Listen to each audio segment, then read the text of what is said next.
When you were a kid, you were saying you were able to look at your dad or your uncle and you could really perceive them and understand them and know them. Yeah.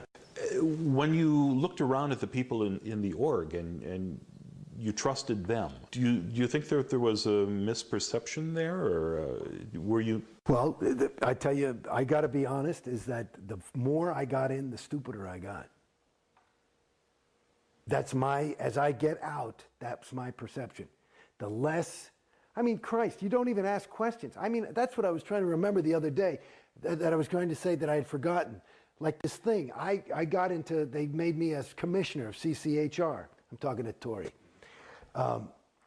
And the CCHR is? Because Citizens Commission on Human Rights is a way to try and destroy psychiatry and psychology.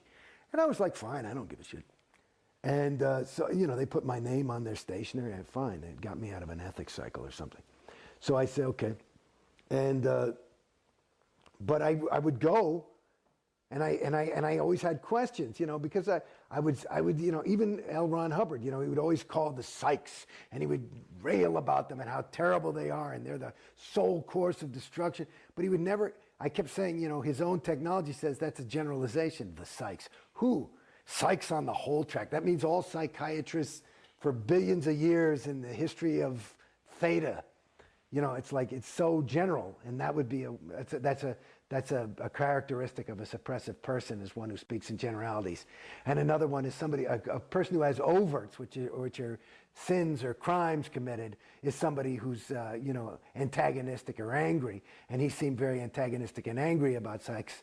So I was thinking he must have, you know, overts on him, and he's speaking about them in generalities. But the thing about it, I was thinking about that I went over to CCHR and got tours ad infinitum by the directors, this woman, Jan Eastgate, and I would ask questions and she'd write me up in ethics chits and shit, and I said, fine, yeah, I got the question, I don't fucking know. But I would say, if you want me to represent Scientology's viewpoint, and you go to their museum, it's all the psychs are bad, the psychs are bad, this is a bad thing, and Hitler, and they're responsible for child pornography and rape, and it's all the psychs. And I say, okay, that's their viewpoint. I say, but if I'm going to get into a discussion, you know, if you want to prepare me to be a spokesman for this shit, I got to know the other side. So, and I kept asking, can you give me the other side? And they won't give it to you. And every time I would push it, I'd be like, honey, there's no way to get into the argument. You know, they're not, if it's all this is true, there wouldn't be anything. I got to know their viewpoint. How am I going to win the argument? You know what I mean? And they wouldn't give me the viewpoint. And it was like, and then they started to write me up because I'm doubting. I'm not saying I'm doubting or nothing. I'm just waiting for the data, which is this whole big thing about learning how to think correctly is this other course called the Data Series. And basically you have to get all the data. They won't give you any fucking data on certain things. And especially about this. There's nothing written in all the tomes of Scientology about psychiatry. Nothing other than the psychs are responsible for all your sexual problems because they implanted you as a thetan 10 years ago. And I realized that on my research of OT10. Oh, well, then it must be true because LRH says it's so. I mean, it's really, you see how at a certain point you get conned. And I was saying, where's the fucking data? I'd say to everybody. And they'd show you, and nobody's allowed to tell you anything. So they pull out a reference. They always pull out this fucking reference called pain and sex. And there's like, he's talking about pain and sex are these things that are really just dogging people and bothering them. And it's a really difficult thing that we're trying to help you with in Scientology. And basically, there's maybe 2 sentences in there where LRH says, through my research on the whole track of OT something or other, I just discovered that this is all because of psychs. And that's the reference they tell you to prove that the fucking Hitler and rape is a thing. And I'm like, honey, that doesn't quite handle it, you know, but they don't get it. Now, I look at this as an outsider, and to me, and I don't have a vast knowledge of this, but it seems like the psychiatric field sprung forth in the 1800s, or not, you know, thousands of years ago or millions of years ago. How are there psychs on the whole track? Because if there weren't psychs? No, well, because now the latest, these are the evil people. These are the evil beings, actually.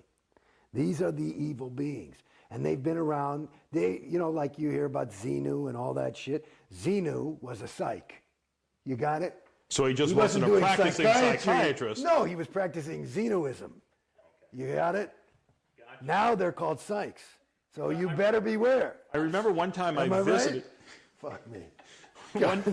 One time I visited the Celebrity Center, and it just walked in late at night, and looked around and said, "Well, what goes on in here?" Right. And they woke up the projectionist to show me the orientation. Oh, nice. I had my own private screening that night. And they had some poor Sea Org kid, maybe 15, 16 years old, babysitting me in the theater. Right. Well, you're not allowed to watch the movie alone. Right. Well, I was. You're not allowed to do what? Because you get an MU. Like he was watching to make sure you didn't have any lack of mask kind of shit. And he was making small talk before that, and he was saying, well, you know, you remember the Salem witch trials? Yeah. You know, it was the psychs behind that. Well, I don't think there were psychiatrists back then. And he went, oh, no, not the psychs. I mean the pharmaceutical companies. Oh, dear goodness. No, not quite. See, these are the kids. You just gotta, you know, you dash off a get well soon card, and that's about it. Because it's sad, you know. That's and you know, this is the interesting thing. This is the, and it goes back to you know, to answer further the question of, you know, what did you perceive? What I perceived, and I kind of avoided the question by saying I got stupider. But let me tell you something. These are good people. These are some of the best people you can meet. These are people who really want to help. They're willing, I mean, they're willing to give up their entire life and their own personal ambition to help others.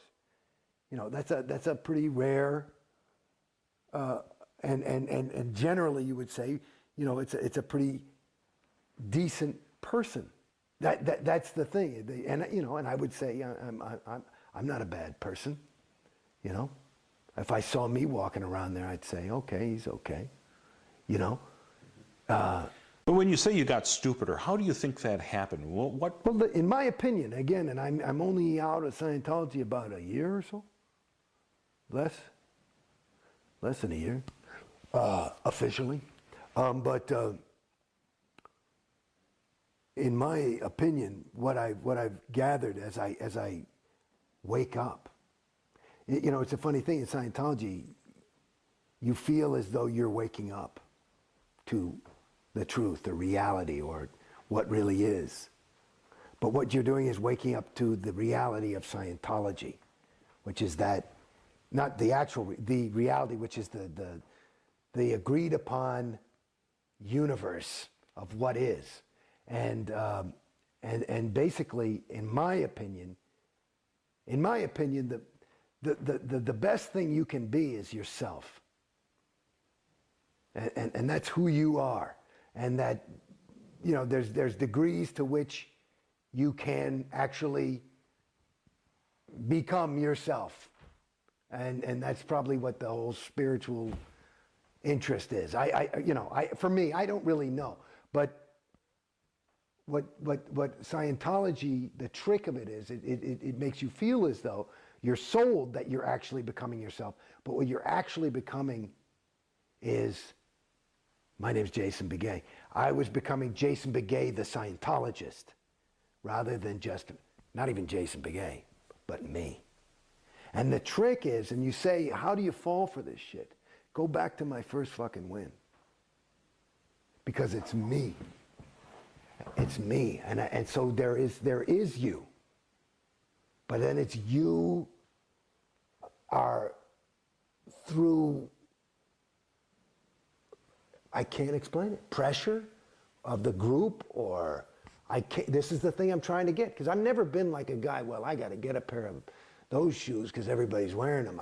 It's not been, I've been always, I got to find my own if everybody's wearing those things.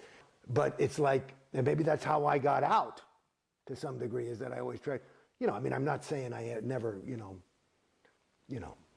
bought a BMW or whatever the fuck people want to do, you know, but it's like, it to me, It gives you a way of thinking that